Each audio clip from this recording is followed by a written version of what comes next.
Don't get too I'm not comfy. doing this. And you still don't show it. Okay. Network not available.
Good evening. It's 6 o'clock. I'd like to call to order the February 6, 2025 Matthews County School Board Budget Work Session, rescheduled from January 28, 2025.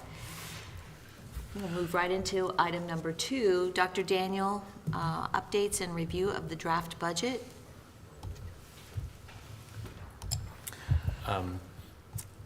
Since I kind of went over it during the hearing, I don't know that y'all want to hear me anymore during the hearing, and I'm happy to pull up any sort of slides if there are questions, and if we want to go back and review any of those slides for discussion, we can route to that, and I would ask our Cracker Jack IT department to have that loaded just in case.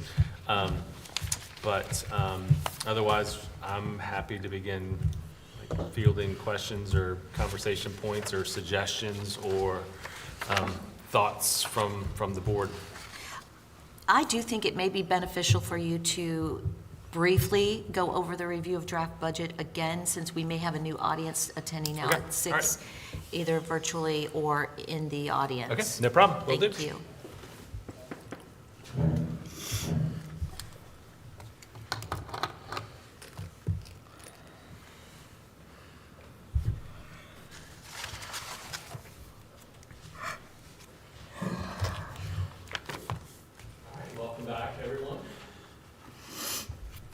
So again, some of the budget highlights.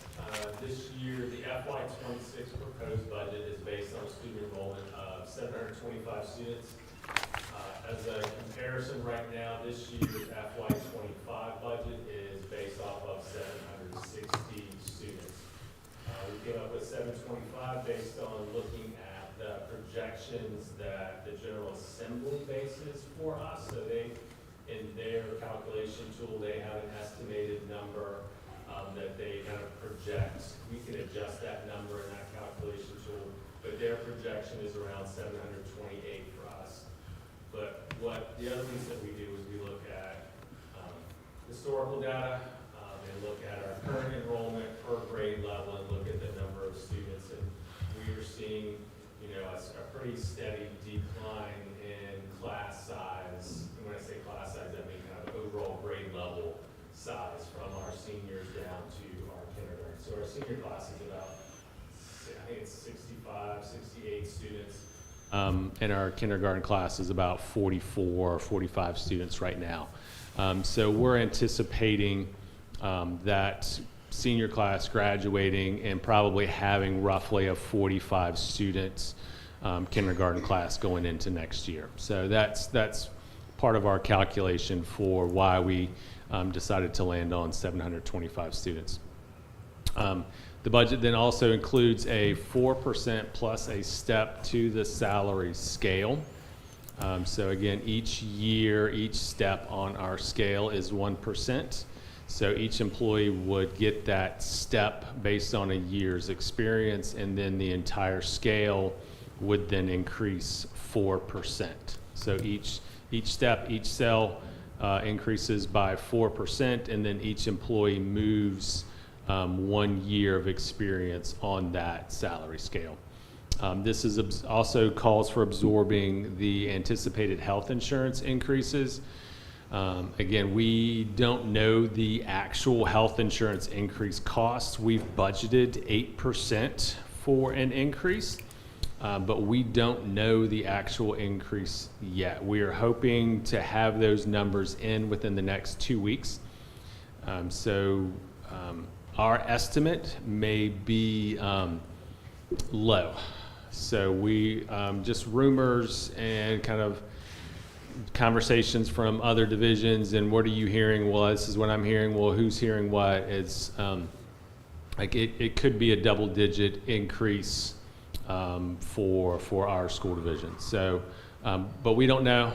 The placeholder is 8%, and I'll get to another slide, and that equates to about $153,000. This budget is based off maintaining our current staffing positions. So that's assuming that every position currently on staff is budgeted to return next year.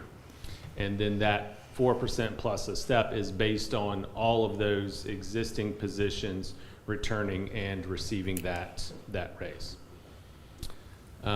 Additional positions have then been added or requested into the budget. So some of those positions are a secondary reading specialist. That's based off of the Virginia Literacy Act, expanding into grades 6, 7, and 8 going into next year, into the near future. Hiring a teacher/athletic trainer. Historically, we've contracted with a physical therapy firm to provide an athletic trainer. Our fantastic trainer that we had took a different position, and we have not had an athletic trainer since. The contractor, the physical therapy office that we contract with, they haven't been able to fill it. It's a common problem with just finding teachers, finding anybody. And I imagine it's kind of ubiquitous with other industries, but anything in education is difficult to fill. Athletic trainer is no exception. Most of the divisions that we talk with who have athletic trainers at their high schools, they are also teachers on the faculty, teach a couple sports medicine classes, athletic training classes in the afternoon. Usually their schedules are flex, so they come in after lunch, they teach some athletic training classes, and then they're the trainer for the sports later into the day. Is that why I see occasionally a check paid to some school for that? No, we're not contracting with other schools for that right now. Okay. Usually when you're looking at the bills and there's a check to another school, it may be either tuition or there may be some professional development that we partnered with them in some shape or form. Because I know we used to pay for an athletic trainer. Yeah, but that would have been a check to the physical therapy firm. Okay. So, also what you have, additional teacher in our career and technology education department. That's a desire to expand the CTE offerings. That's also one of the critical areas from our strategic plan in seeking to expand and really grow our CTE offerings.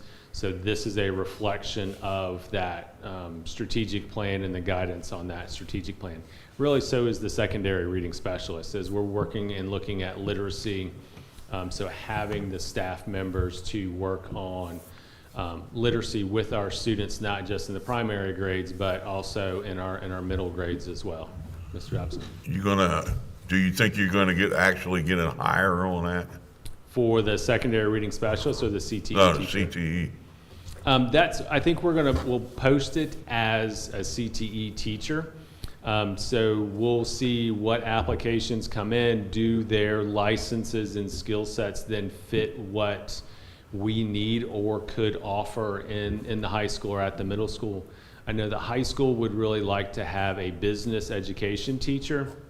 We don't have business courses offered at the high school, and there are, in terms of when they do the student request or student interest survey, business comes up. It ranks pretty high in terms of requests. So, All right, what's that include?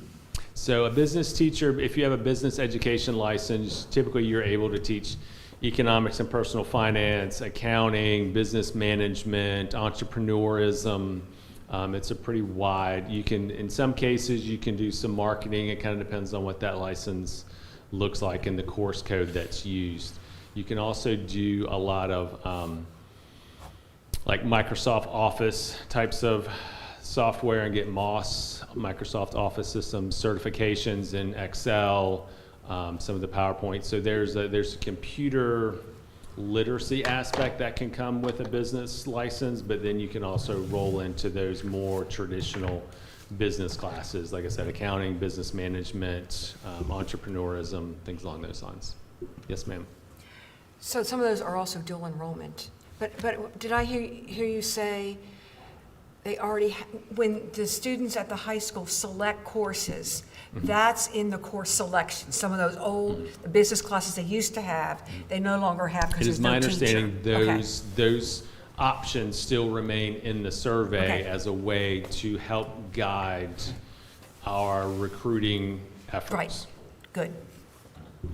And then finally, a custodial and grounds position. We've talked for, the 18 months I've been working in Matthews.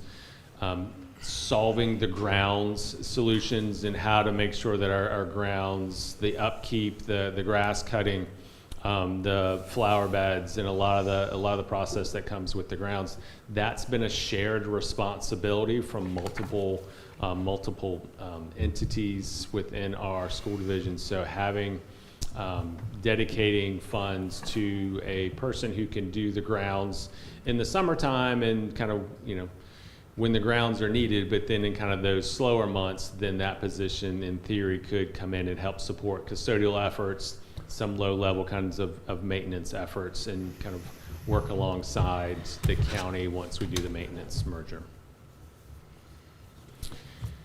Again, some highlights, looking at salary increase. So some information in terms of what a 1% increase looks like, a 3% and a 5%.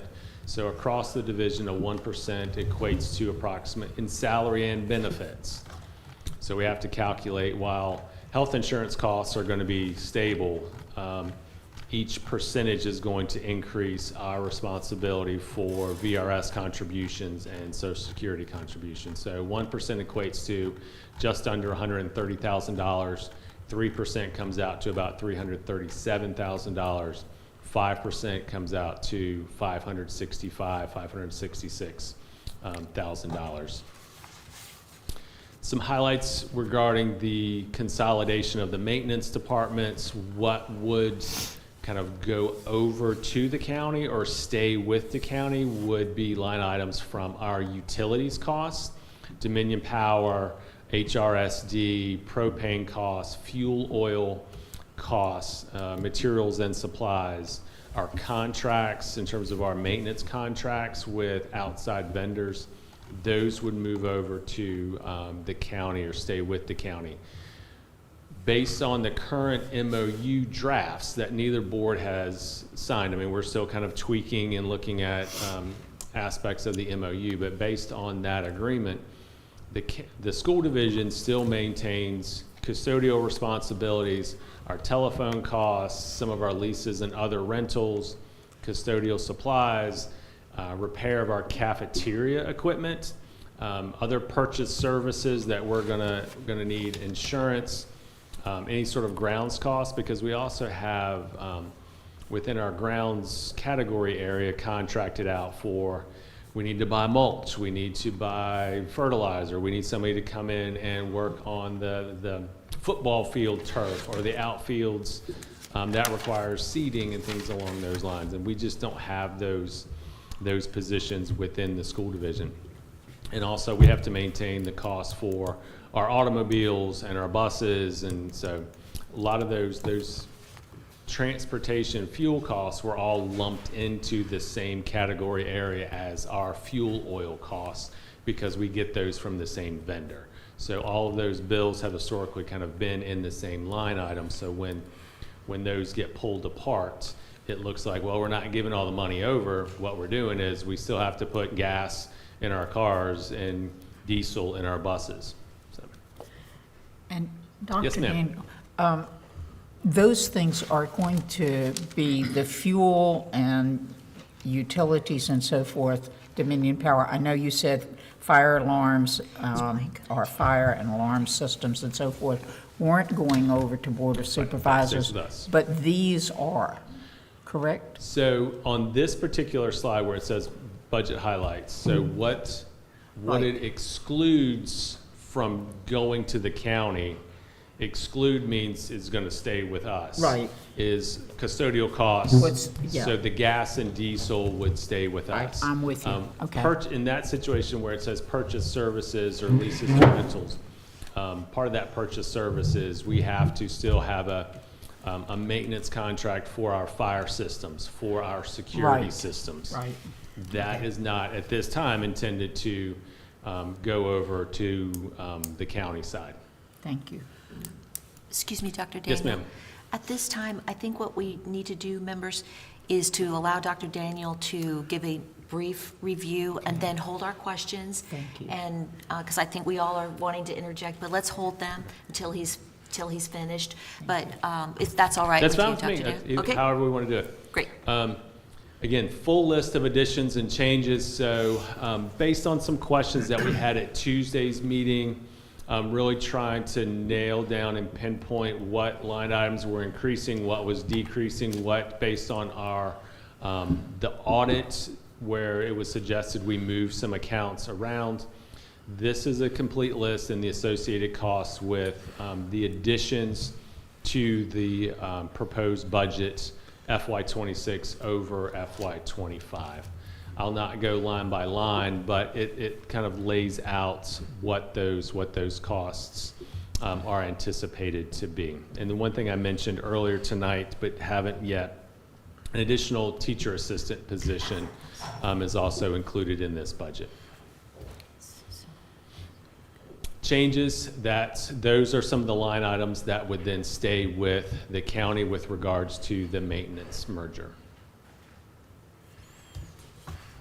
And overall, a review of our funding sources. So other local is revenue incurred or gained from any rentals of property when we have folks who rent the auditorium or rent other places.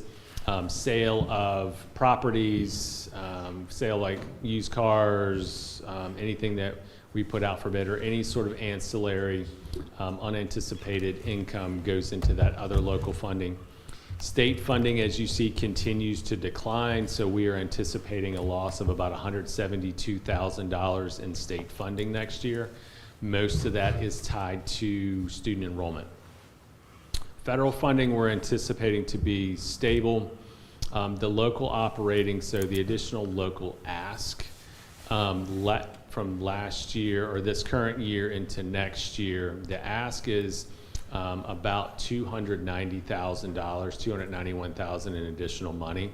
But in full disclosure, that's after moving about $800,000, $850-ish thousand, staying with the county, that's including that amount above. So we're asking for an additional $290,000 in funding over this year. This year already includes the maintenance. So overall, we're looking at about an additional ask that equates to almost $1.2 million in terms of what this proposed budget asks for. In kind of real terms, if that makes sense.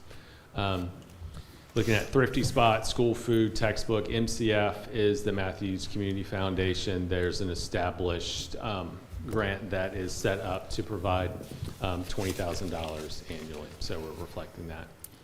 Expenditures, kind of breaking out our anticipated expenditures. So one of the things that came up on Tuesday night was kind of in the middle of the slide, the $64,000 operations and maintenance, and it reflects only a reduction of $544,000.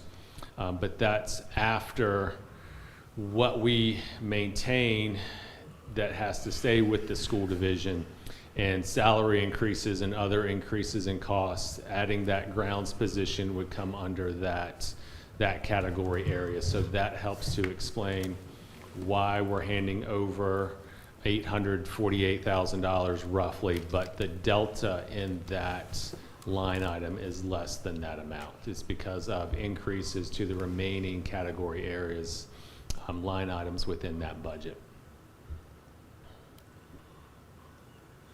Again, a breakout, kind of a magnifying glass into those maintenance areas to help clarify some of those costs.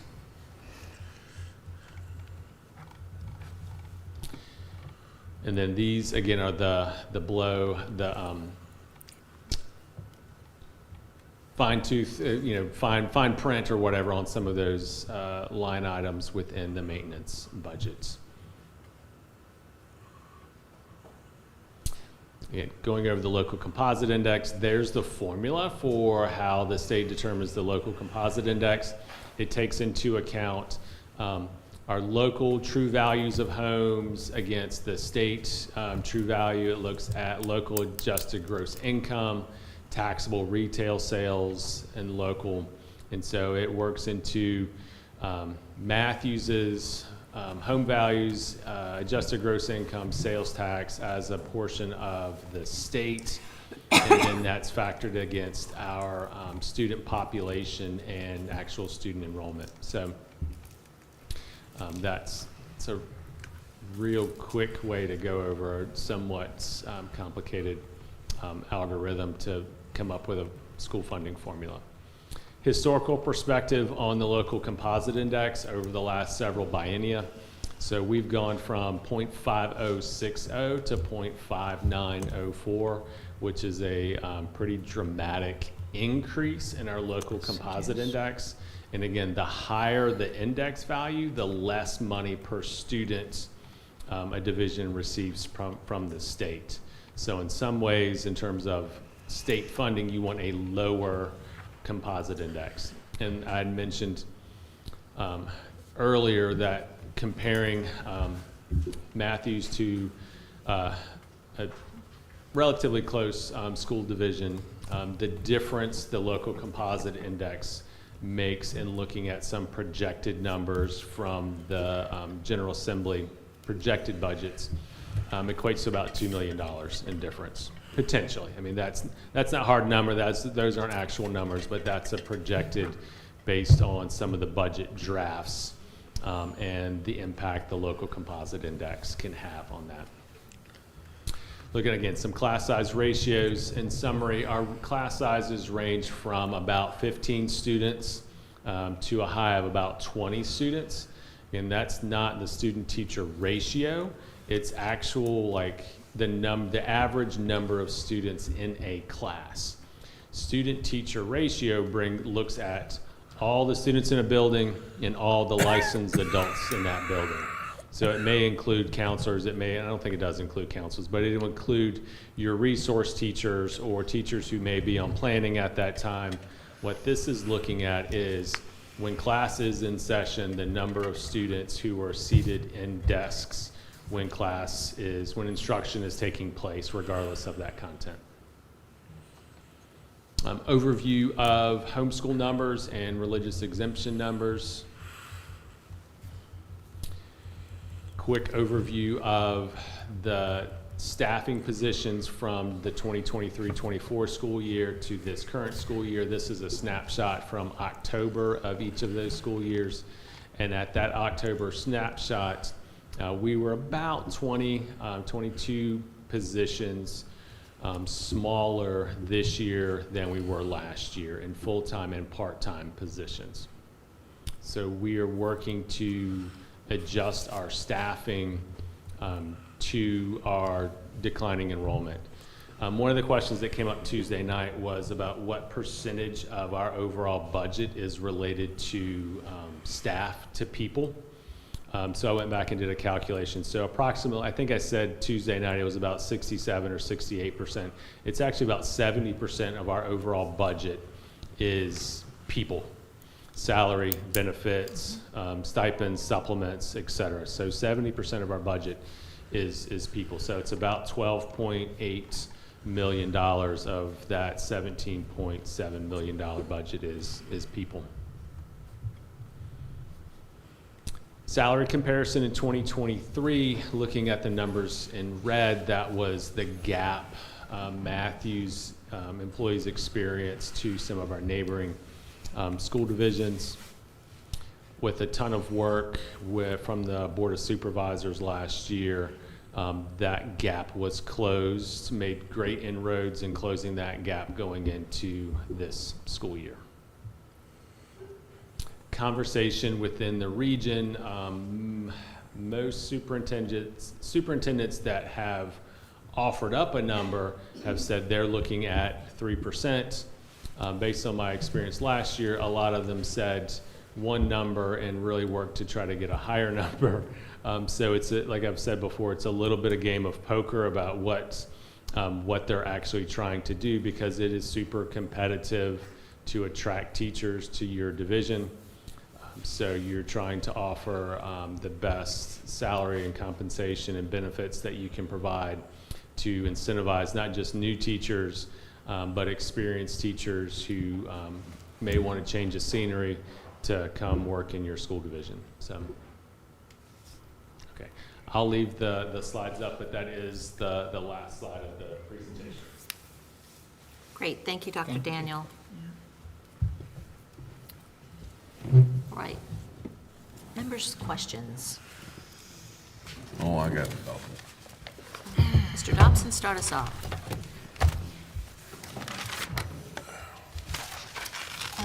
Sue, the bus drivers, did they get a pay raise this year? Yes, so all employees received the same percentage, so that was a big part of our conversation point, was all employees got the same percent increase. What's an hourly worker making then?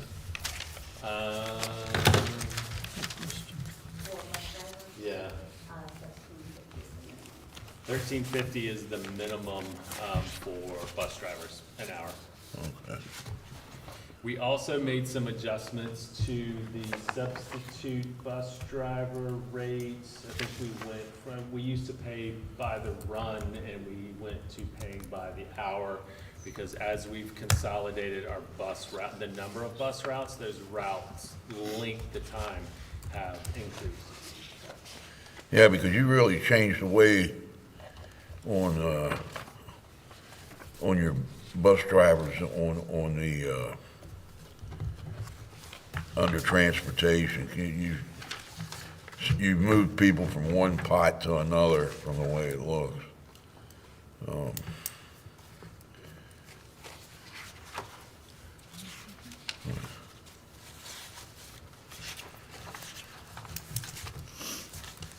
And we're scheduled for 2 big buses. Yes, so what we put into the capital improvement request was, I believe, 2 buses. I'd have to go back and look at the notes from the county and what they approved. I haven't had a chance to go through those approvals yet. How'd we do on the half-size bus? That's right, I don't know, I have to go back and look Okay. to see what got approved. So I just haven't had the opportunity to see the minutes and check what was approved. I've gotten a little bit of feedback, but I haven't gone through every request that we made. I know that we'd also requested a lot of kitchen equipment, upgrades in the kitchen and our cafeterias, the needs for some of that equipment, bathroom renovation costs, some flooring replacements in parts of the schools, things along those lines. Are we gonna work on that list of capital improvements, or? So the list that you provided me was about 90% what was Already submitted in there. So my goal is always, as we close out a fiscal year, is to then target some of that remaining money to one-time capital needs. We didn't have much flexibility last year because of where the budget was based on enrollment, and the actual enrollment that we had a significant drop. So we had to dedicate some remaining ESSER monies to regular operations costs to make sure we met budget last year. But To my goal is actually always meet budget? to what? To actually meet budget? To make sure we came in above water, yes. Okay. Yes. Because we were, I want to say we were about 50 students. Like, there was a significant drop from where the FY24 budget, what it was based off of, and what we actually had enroll in September, a significant drop in number. So it was tight.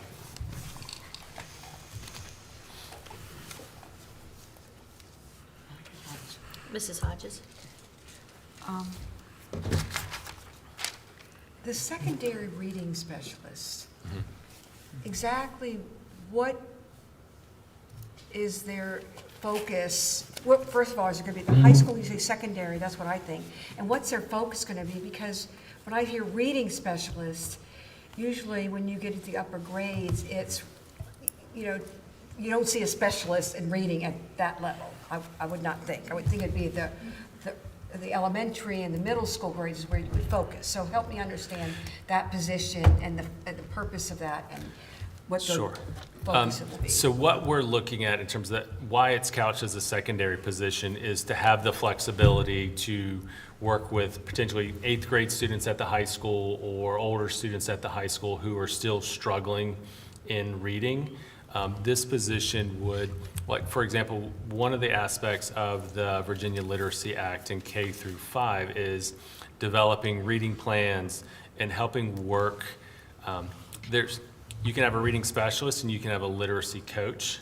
And so usually they have the license of a reading specialist. Oftentimes the literacy coach is going to be working with teachers and how do you adapt your instruction to meet challenging needs, but you sort of, it balances a line with working directly with students and also working with teachers to provide different, or I would say different instruction for reading groups within their regular classes. We anticipate this person doing both of those things, working directly with students, but also working directly with teachers in grades 6, 7, 8, maybe transitioning up a little bit until 9. I think when we look at our STAR test data, we can still see that there are deficits in reading even with some of our older students. And it's harder to remediate older students, and so that requires some specialty to be able to do that. So, I mean, that's what this position is geared towards, and we're also anticipating as part of the VLA, kind of an unfunded mandate that you are going to need these positions as part of your staff. So we're trying to get ahead of that mandate, and also knowing that reading specialists are incredibly difficult to find. So getting it in the budget now to give us time to recruit, attract that person to come to Matthews and work in our schools and with our kids. All right.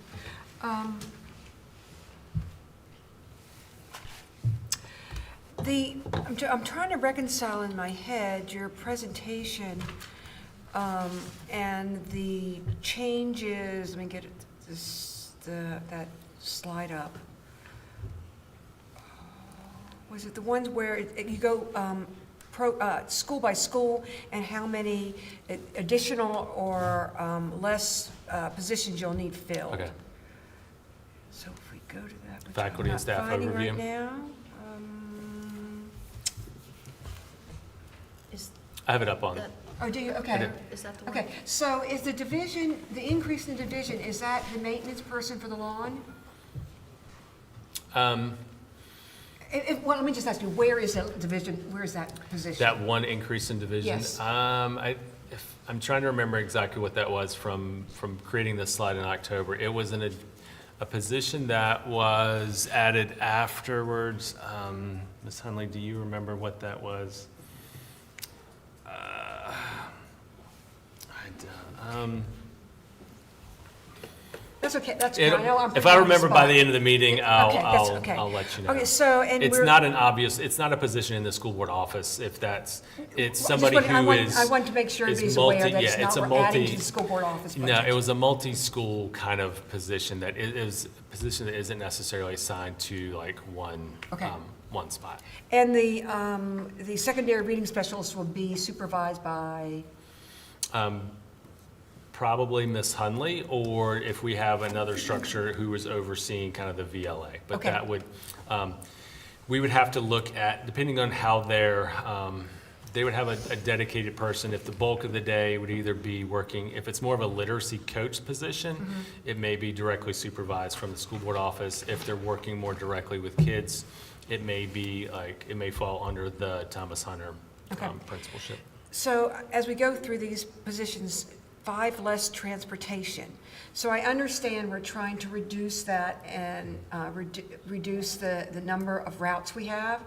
On the other hand, I'm trying to reconcile how, I always hear that we don't have school bus drivers. We need more bus drivers because we don't have enough to spread when they go on trips and things like that. So help me So understand some how of this the- is going to how this is going to reconcile both of those. So some of the transportation, so we currently operate 15 bus routes. So we have 15 routes in the morning, kind of picking up kids, taking kids home. So we have other drivers who are car drivers or aides on some of our special education buses and things along those lines. So as we have working to have fewer kids going to, say, alternative school at night or regional programs, that's where that reduction in some of the part-time force comes in. So that reduction from 36 to 31 wasn't necessarily in our regular bus drivers, Okay. but, in some of our part-time drivers or our car drivers, Oh, I didn't and think about those that. kinds of routes and Okay. things like that, yes. The other thing is Thrifty Spot. Is there any, I'm just wondering, and I know we're not going to be able to answer it, but I'm just wondering if there's anything that we can do to try to reduce the deficit there. Is there some programmatic changes? Because people go into business selling used things, and a lot of them make a profit. And I know ours is, the ideology of it was to assist special ed students in special education transition, learn some skills, and transition possibly into a retail field. But I'm just wondering if, I'm just putting it out there, I don't expect an answer today. Yeah. But I'm just wondering if there's some kind of change we could. We Because I just reviewed- $20,000 deficit, I Yeah, think. we worked to, one of the changes that has been made going into this year was a reduction in the staffing at Thrifty Spot. I know Dr. Hogg spends a number of hours trying to kind of get inventory, work on managing the sales force and the employees there. We've looked at the location and the rental costs for that location, and are there advantages to moving it to somewhere else, but also being able to maintain, it's like running a business, like, so you're trying to manage, Exactly. you need location, and looking at staffing and rising costs of labor and things along those lines. So, I compare it a little bit to our cafeteria, and you hope to get to where you're breaking even, if not making some profit. But at the end of the day, it's still an educational opportunity for our special needs students, and we're, like in every other category area, we're trying to reduce costs, but also really provide a service. Okay. I'm gonna go back to the lectern and get my water real quick. Okay, I understand that. And I'm not going to ask now, but I think I'm going to follow up maybe at a later time with you, Dr. Daniel, about understanding the faculty and overview. There's where it's dropped, where we picked up a couple to drill down. I don't think I need to do that publicly. Sure. One of the things that I have not addressed previous that I'd like to address tonight is for our board to consider an increase for our board members in their pay.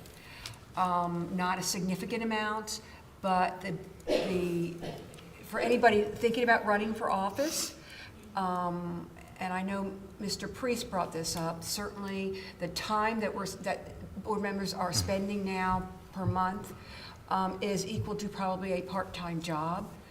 And most of us aren't here for the money, and that's certainly true, but there might be some great people out there that might make a difference. Now, I'm only suggesting $100 a month difference is what I'm suggesting, is a very low amount. And it has to be a year that there's an election. And I don't think there's been an increase well over 20 years, if not longer. Okay. I can't go back, but I would bet. And so it has to be an election year to do that. So I'm just throwing that out there. And I do have other questions, but I'm going to let my colleagues bring up their questions as well. Ms. Diggs? Okay. And apologies for No, that no, one. just, you were fine. On the heels of what Ms. Hodges said a few minutes ago about the reading specialist, I see the need for that for sure. And at that level, I get that. But I also see the huge need for the elementary, K on. Because that's where, if you get the children coming in that can read or learn to read well by third grade level, on grade level, they're going to succeed so much better. And in my mind, having done library media, I just see a value, a huge value in having that person in each school. And/or, as you said, and I know we have one, but another reading specialist, if that were the case, at the elementary. That is something that is just, I know we all want them to succeed and read well, but as I think about the need that is up there in the higher grades, middle and up higher, if we get them at the elementary, that they're going to do better. So that's a real concern of mine, just to put it out there. So I just make sure we're clarifying, so looking at trying to find a way to refill the elementary library position, to staff that. Today, when I walked in there, it just made me sad at the elementary school. It really did. And the middle school, hallelujah, it's wonderful. But I remember the elementary well and how productive that person was in that building with all the teachers and the students. Okay.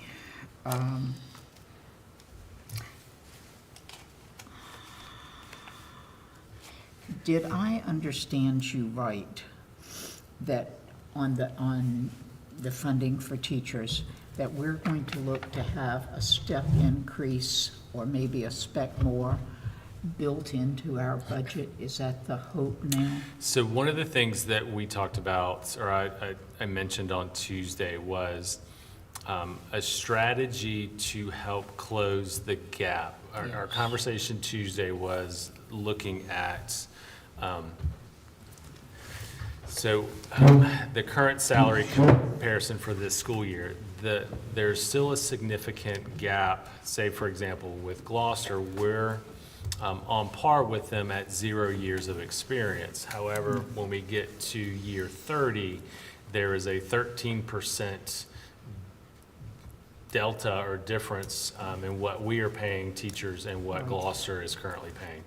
So in lieu of a flat amount across the board for everybody, it may be that one of the things we look at is, instead of each step being 1%, looking in the future, not in this budget, because I haven't. I hear you. That's going to take some time and analysis to really look at our salary scale, Okay. to make sure that any sort of change to the scale is fair for anybody that it impacts.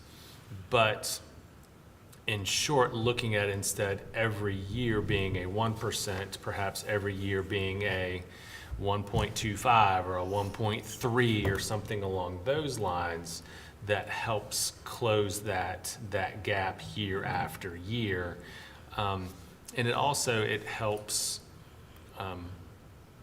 communicate what that actual raise is going to be from year to year with our staff and with our employees.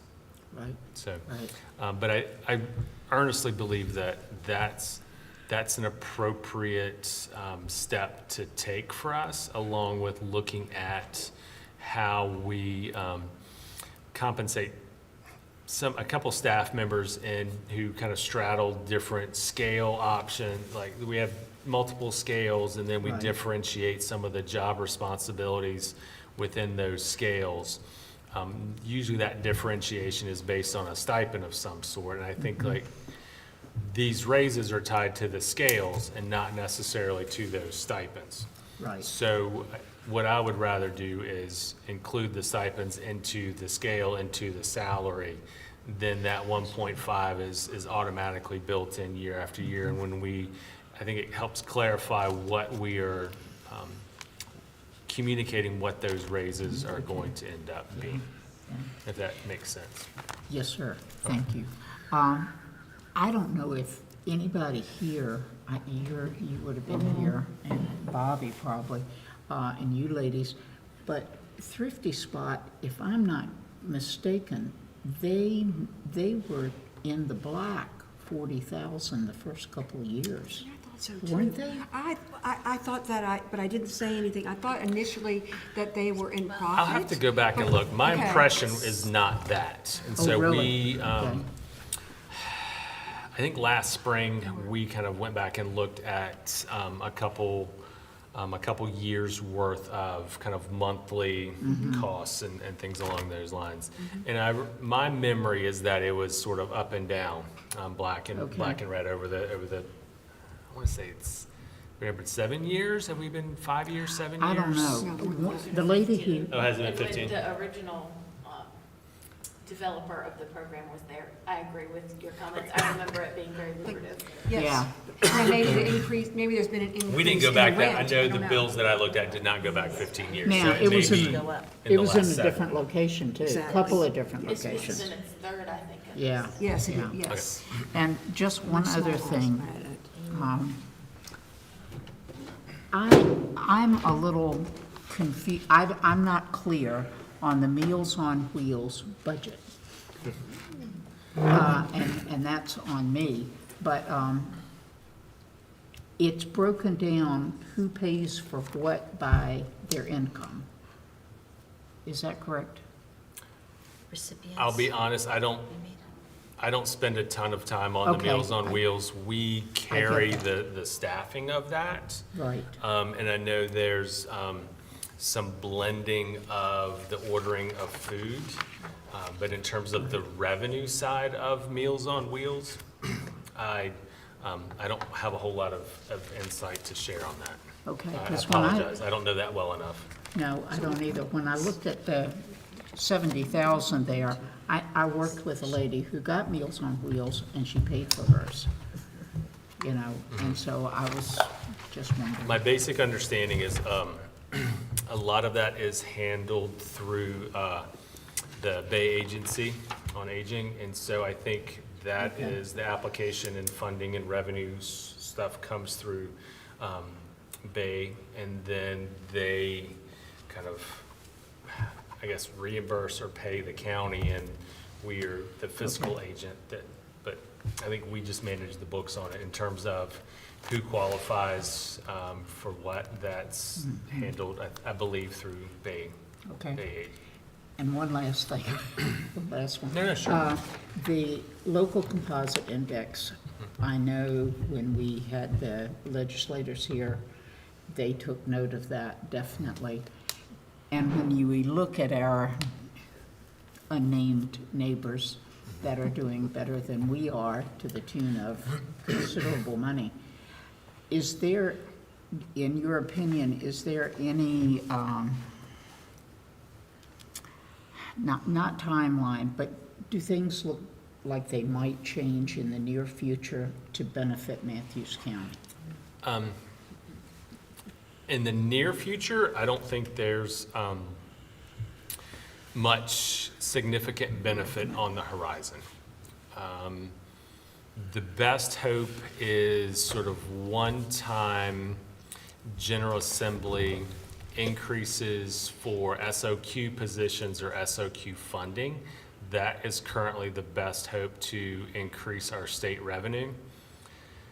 The JLARC study that came out, I believe in 2023, the number highlighted if Virginia funded akin to divisions who use a student-weighted model. So Virginia is one of, I believe, 7 states remaining that use kind of a class size ratio funding model, whereas most other states, in my understanding, use a student-weighted model. So there's a baseline funding for every student in the state. Some students, based on needs, have a higher weight, and then more money is allocated to the division per student based on those weights.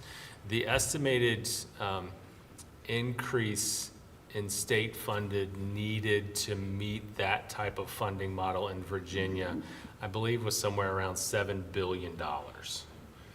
So that's a heavy price tag.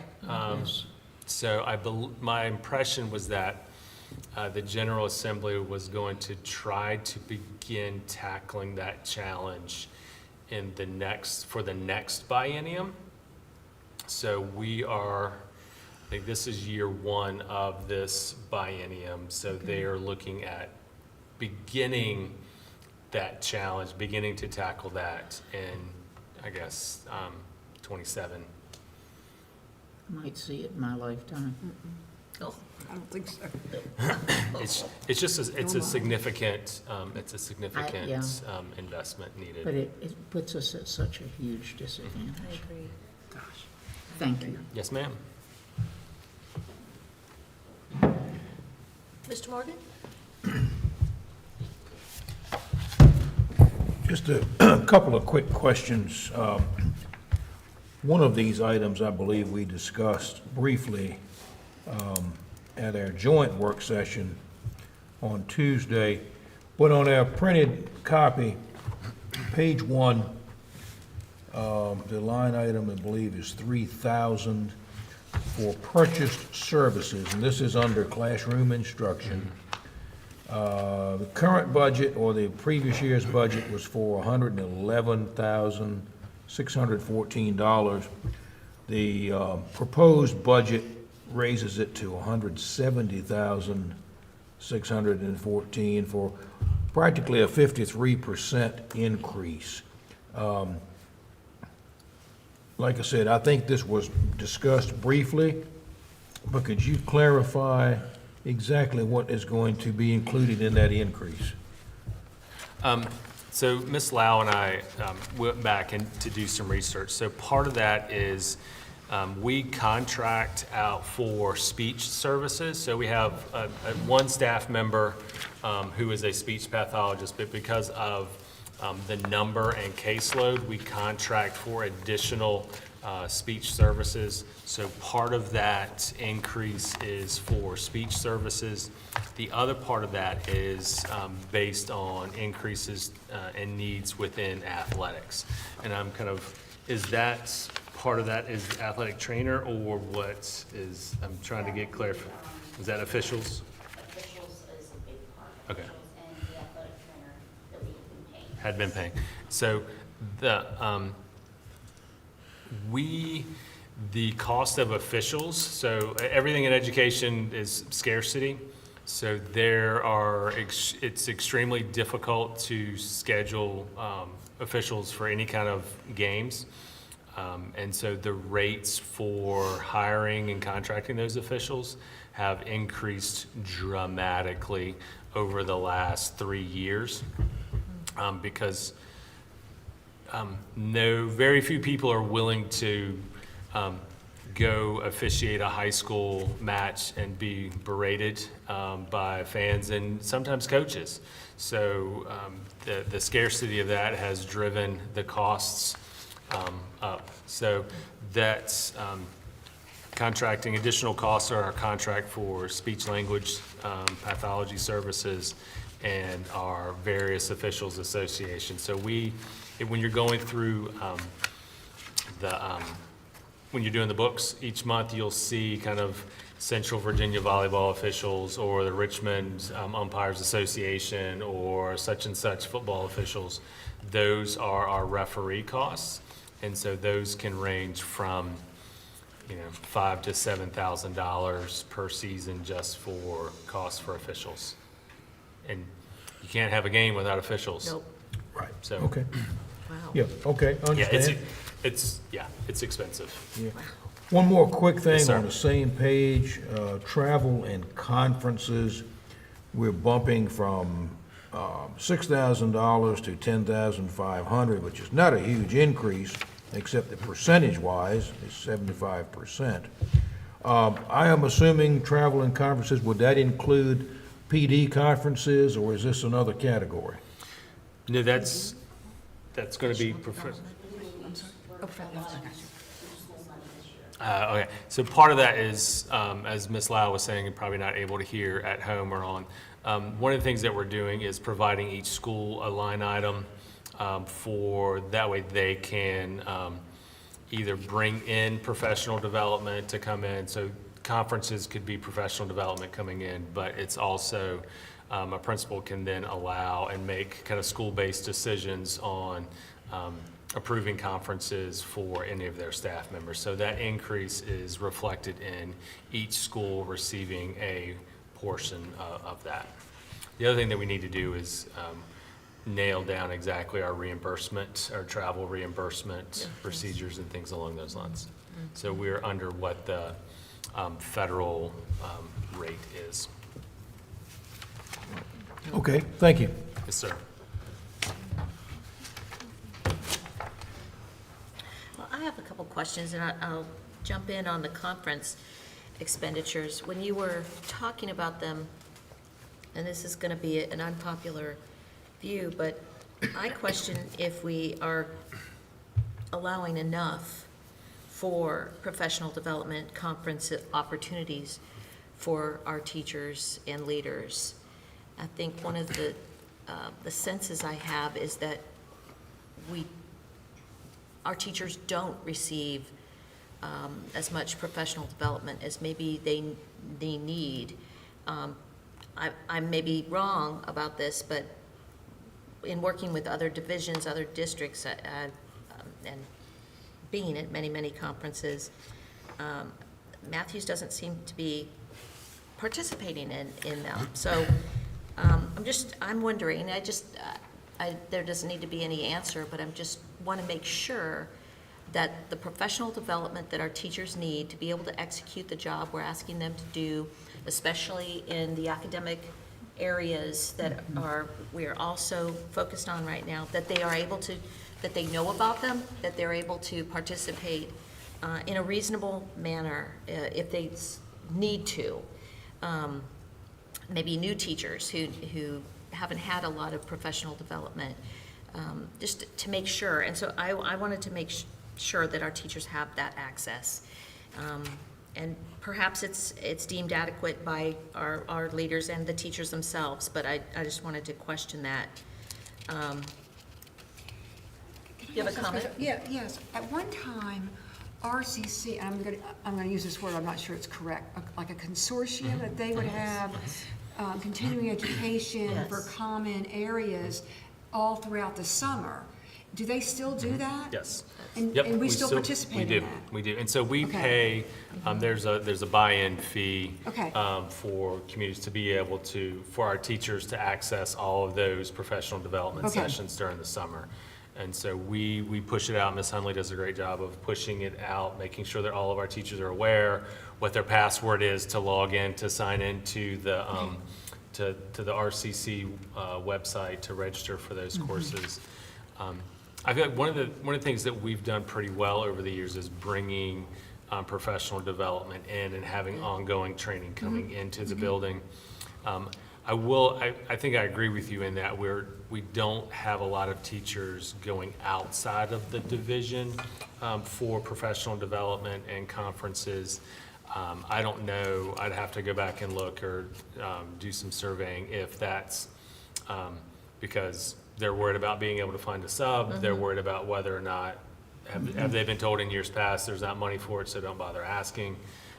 So I don't know that I have a clear answer on that, but I do feel good about the professional development and collaboration with some of the literacy coaches that we've been able to bring in even before VLA in anticipation of science of reading training. Partnering with William & Mary and CERN, we've used some of the federal grant money to bring in some training in professional development at Thomas Hunter, and so that may be some of the, like, I've had enough professional learning right now because of what's coming that would be in, understandable as there in opposed that to then case. going to some of those conferences. So- But I'm not sure it's ever been really, I shouldn't say that. I don't know how much people were encouraged to leave and go to And that may be the conferences. case. That may You be know, a maybe just lingering the cultural. expectation, we don't go to this. But I agree with that. I think sometimes when you leave and you go to something with other people, then it can energize you. And you have conversations about it, you know, with other like-minded folks. So I thank you for bringing that up. That's a good point. Okay. A couple other things. I wanted to jump on, Ms. Diggs, your point about the library. I'd like to discuss that a little bit. If I had my druthers, I would have a librarian at that elementary school. I think by watching this year's operation of our middle school librarian valiantly attempting to cover both schools, was challenging to watch. And I think because our focus is on reading so much, and that while the librarian is a teacher librarian, and maybe the sub-skills aren't being addressed head-on, maybe some of them are, but the dovetailing of enjoyment of reading and the learning how to read, they support each other mutually.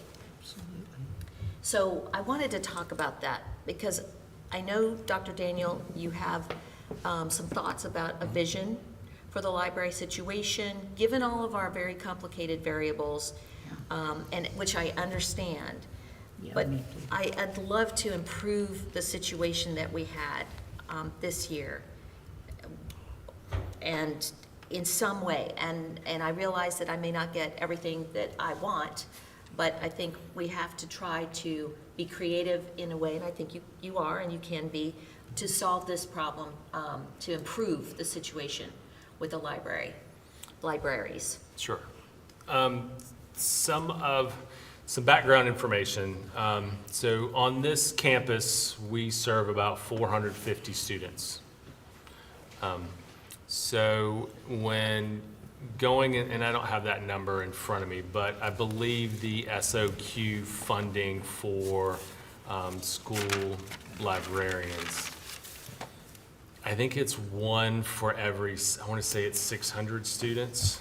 I would have to go back and kind of check that ratio for funding. So in terms of allocation for the school division, and again, the SOQ is a bare minimum number, but that position would be close to fully unfunded by the state. And so as I look at 450 students, that's a nice size elementary school. In most cases, that elementary school would have one librarian and probably an assistant to go along in that library. My impression is, and I will say that I think both the middle school principal and the elementary principal would love to have a full-time librarian in occupying those spaces and being the kind of hub of research and literacy that can branch off to all the content areas. And I don't disagree with them. I do think some of the challenge is in trying to occupy two spaces and the coordination of the scheduling between those two spaces. I think there is a solution to be found in aligning the schedules. While not a perfect solution, I think creating one library space will also help in that fashion. I'm concerned as we continue to have conversations about consolidation, and if we're talking about a K-7 campus or a K-7 school, what is that, part of the cost savings in that consolidation is we currently have some duplication of staff positions because we're operating 2 schools or 3 schools, and so where do we consolidate some of those positions? I really, I dread the thought of having to hire somebody and then say 2 years from now, your position is no longer needed because we've moved into this consolidation phase, and so we're going to have 1 library, and thank you for your time, and good luck, I'll give you a great reference. That is absolutely not the conversation that I want to have with an individual. I had to have a couple similar conversations last year when we kind of did not, we went some different directions on positions. So that's, if I can avoid that, I'm going to try to avoid that. But I feel like if we're able to work on the scheduling piece and also the physical location of where the library is located, I think with the purchase, so if we bookmark or have a placeholder of, say, $90,000 to $100,000 for a library position, that's going to be an ongoing cost going forward for that position.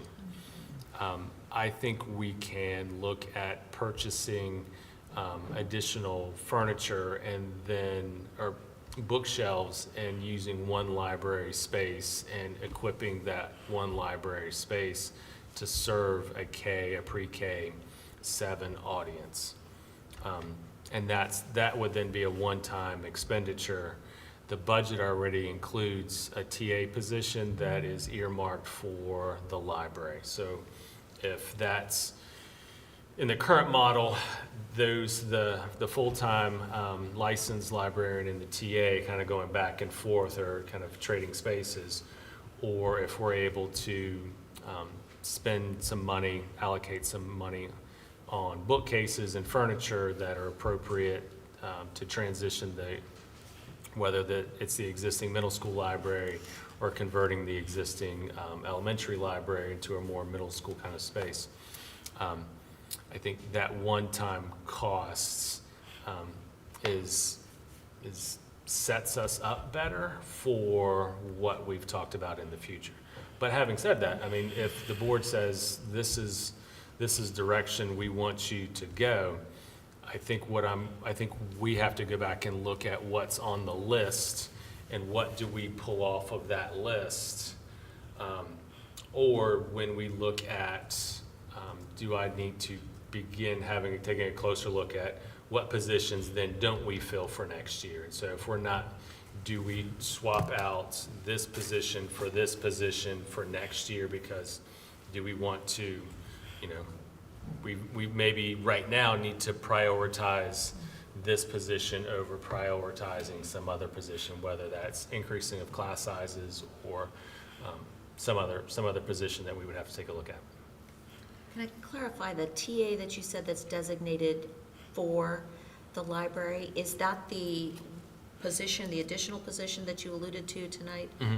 On the, Yeah, that's okay. kind of what that's earmarked for, yes. Okay, the lady who was in the library, excuse me. I was just, that's that full or part-time? That would be a full-time. Okay. That's kind of I earmarked beg for your full-time. pardon. So the lady who was in the library today, so Yes. we're currently using, we're using some grant money for an in-school suspension coordinator here at Thomas Hunter. So when that space is empty, that staff member goes and helps out in the library in terms of checking out books. So that's who we saw today. that's who we saw today on our tour, yeah.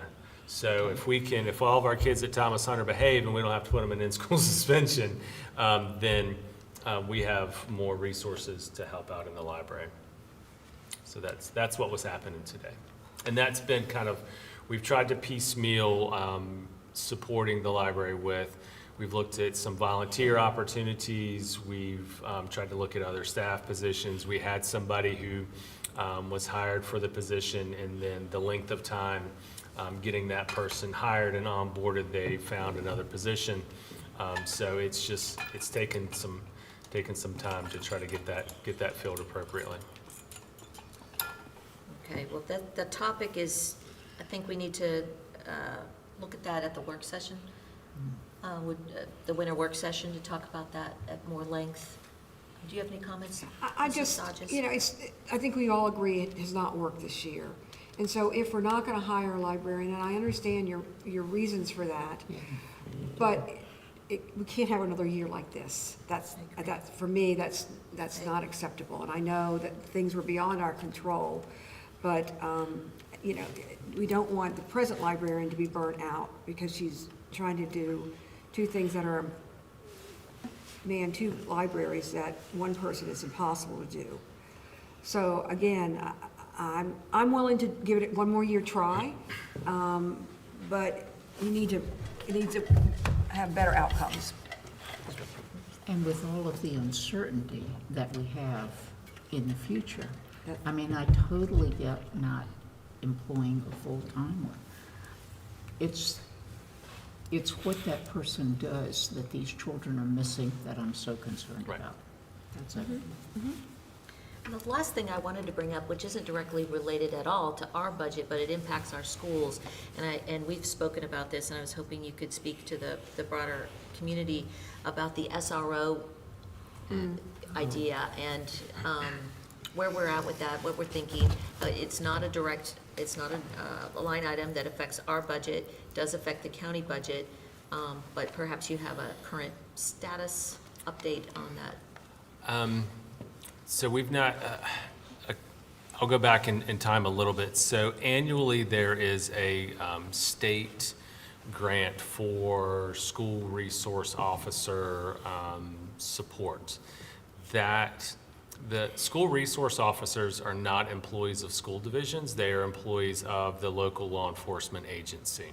So that then makes them, they're funded through your locality and not directly through the school division. So we looked at applying for the grant last year in collaboration with the county and with Matthews Sheriff's Office to complete the grant. The challenge in February, I think the grant opens in March. The challenge at that point is that while it is not a school position, the grant funding is based on a school's local composite index. So in this situation, the locality, Matthews County, would have to pick up the salary, benefits, equipment, outfitting costs for that SRO at about 59% of the overall cost. So that, based on the county's proposed budget, that was increased. That would be difficult for them to find space in the budget. So what we are looking at, again, in collaboration with Sheriff's Office and County, and with Schneider Electric, who is conducting the overall energy audit. A big part of what Schneider does in terms of their platform is they partner with a grant writer, and who's kind of very fluent in all various kinds of grants. So we, Sheriff Edwards and myself and the grant writer, have basically the grant application completed, waiting for the grant window to open. The benefit of this is because this is a federal, it's called the COPS grant, Community Oriented Policing Services or something along those lines. But it's a federal grant, so we could use the federal grant to do the state portion, the local portion of the state grant. So they're different levels, so you're able to kind of use one grant source to then fulfill the local obligation onto another grant source. So we're pretty optimistic. The award rate of the COPS grant is usually pretty high. And based on some of our other indicators within the county, we're a good candidate to receive some funding out of that COPS grant. So we haven't given up hope in trying to find a way to provide an additional SRO for the school division. And the Sheriff's Office is completely on board with it. The challenge has just been, again, like a lot of things, how do you fund it? So we've received some assistance in completing that grant application ahead of time. And it's I mean, I think it's like a 20-page grant application. I mean, it's a lengthy sort of process, but having a grant writer who's got kind of the recipe and the key words is super helpful. I think we talked at length regarding this issue last year, and we had broad support from community, the sheriff's office, the county, and it's an important issue. I don't think it's one that we can just say, oh, well, it's okay, it doesn't matter. I just don't want to take our eye off that ball for safety first in our schools, and having at least two. At least two. I think two would do it. I think we could Like having one on each campus. secure with one on each campus. So I just wanted to make sure that that is still kept alive. We're looking at it, we're thinking about it, and that we're doing all we can as a board to inform others or discuss it, or, you know, not just because it's not on our budget doesn't mean we are not looking at it and concerned about it. And do we know if the Board of Supervisors is supportive of this? Because previously, they had to pony up some money. Right, I think it's part of the conversation that we need to continue to have with them. I'll coordinate with Sheriff Edwards to make sure it's part of, it's part of their topic and part of her conversation. So, But I believe they made their requests this past Monday I believe so. to the Boards of Supervisors. So I'd like to hope it's in her budget. I'll have to go back and look. Okay. We've completed, it's funny, we completed the budget, the grant application, I want to say in late November, mid-December. And as Dr. Gibbs and I were talking, I think earlier, like that seems like a lifetime ago from some of those conversations that took place in the fall. So we'll go back and publicize that a little bit. One other thing, the teachers at the elementary school, and I'm sure here, there is a plan if there were an intruder in the building, active shooter, as to what they do. Okay. Yes. It's not the Alice program currently? It is not, we don't currently train on the Alice program and all of those protocols. Okay. It's, the state has some pretty standard protocols in place that are relatively uniform across the state. There are still some elements, so Sergeant Hill does training with new staff as part of that 2-week orientation. Okay, yeah. And she still builds in some of those Alice concepts. One of the parts in Alice was kind of the run, hide, fight, and kind of when do you, and knowing when the run, when to run, when to hide, when to fight, that sort of, I don't think they use that actual vernacular in the elementary school or the middle school. I think they refer to kind of wolves and sheeps and kind of soften the tone a little bit. And but it's like the training still occurs, and they do lockdown drills. Right. Their state mandates requirements for when lockdown drills are to occur.